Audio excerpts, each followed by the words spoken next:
punce ponavadi rišejo z različnimi barvami, tudi oblačila imajo taka. Ne nosim pač tako kakšnih dolgih majic, ki imajo kakšne pač napise grozne ali pa Star Wars gor narisan. Če bi videla, da ima moj sošolc tako obleko, ki ni glih ravno za fante, ne vem, če bi bila prijatelja, bi se mogoče malo pošalila. Starši bi se že ponavadi navajajo, ker smo mi že zelo mehni, z igračami recimo. Že takoj, ko jih dobiš, so rozaste barve za punce. Treniram gimnastiko. Res, da je ta šport tudi malo bolj za punce, ampak se jaz tudi zelo rad s tem ukvarjam. V družini je vedno mama kuhala, nikoli oče.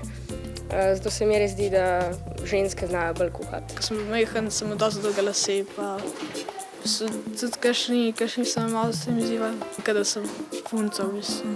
Te stvari, ki govorimo, da fantje ne bi smeli delati tisto, kar punce delamo in punce, kar fantje delajo, nas res še velikokrat dogaja, ampak jaz mislim, da je to čisto vseeno in da je to samo stereotipi.